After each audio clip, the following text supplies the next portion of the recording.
নমস্কার, আমি একজন বিজেপির কর্মী। আজকের দিনে মানে 4 তারিখে দাঁড়িয়ে বলছি, আজকে যদি বিজেপি সরকারে যদি না আসতো, আশা করি এসে যাবে। এখন তো বাজে 1:30-2টো বাজতে যায়। আজকে যদি বিজেপি সরকার না আসতো, সরকারে যদি না আসতো, আজকে আমি হয়তো ঘরে বসে এই ভিডিওটা করতে পারতাম না। কারণ এখানে আমার বুথে, আমি বুথ সভাপতি, বুথ প্রেসিডেন্ট, আমার বুথে 320 জন হচ্ছে মুসলিম ভোটার, আর আমার বুথে 625 জন হচ্ছে হিন্দু ভোটার। তারপরেও আমাকে থ্রেট দিয়েছে, ভোটের দিন তো বলেইছে যে 4 তারিখে মানে গুলি মেরে দেবো, দেখাচ্ছে গুলি মেরে দেবো। আজকে যদি বিজেপি না আসতো, হয়তো গুলি মেরে দেবে, ওরা বলছে গুলি মেরে দিত। আমরা এখানে বিজেপির কর্মী 3-4 জন আছি, আমাদের বলেছিল, তবু আমরা লড়ে গেছি। আমরা মানুষের হিন্দু ভোটের সাপোর্টও পেয়েছি। বলছে গুলি মেরে দেবো। 320 জন মুসলিম ভোটার আমার বুথে, বলছে গুলি মেরে দেবো। আর 625 জন হিন্দু ভোটার, তারা ভোট দিয়েছে, হয়তো কাছে সামনে বেরোয়নি, তারা ভোটটা দিয়েছে আমাদেরকে।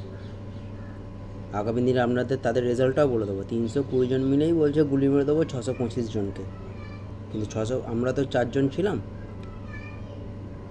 আজকে সকালে যখন ওই 11:30-12টার সময় আমি দোকান বাজারে গেছি, তারা আমাকে ডেকে ডেকে বলছে,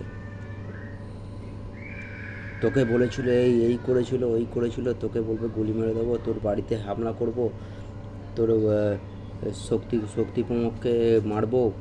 বিজেপির যারা যারা আমরা 4 জন ছিলাম, তাদেরকে মেরেই ফেলবে বলছিল। কিন্তু এটা আমার বুথের ছেলেরা এটা করেনি, এটা আবার অন্য বুথের, সেখানে মুসলিম হচ্ছে 90% ভোটার। তারা ঘোড়া ডিঙিয়ে ঘাস খেয়ে আমাদেরকে আক্রমণ করবে বলেছিল, কিন্তু সব তো চলে গেল। মা কালী, জয় শ্রীরাম, গণপতি বাপ্পা, মহাদেব, সবার আশীর্বাদে তারাও চলে গেল। তাই বলছি দিদিকে, দিদি আপনি একটু রেস্ট নিন, আর আপনার ভাইপোকে জেলে যেতেই হবে, কিছু করার নেই। কেন, আপনার ভাইপোর থেকে আমি 2 বছরের বড়।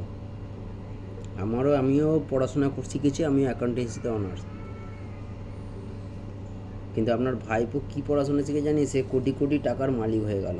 এটা আপনার দয়া হয়েছে। এই দয়া আর পশ্চিমবঙ্গ সরকার, নতুন সরকার, বিজেপি সরকার মানবে না। আপনি তৈরি থাকুন, আর আপনি রিটার্ন নিয়ে নিন। আপনি আর আপনার ভাইপো কোনো দিনও মুখ্যমন্ত্রী হতে পারবে না। ঠিক আছে, থ্যাংক ইউ ভেরি মাচ।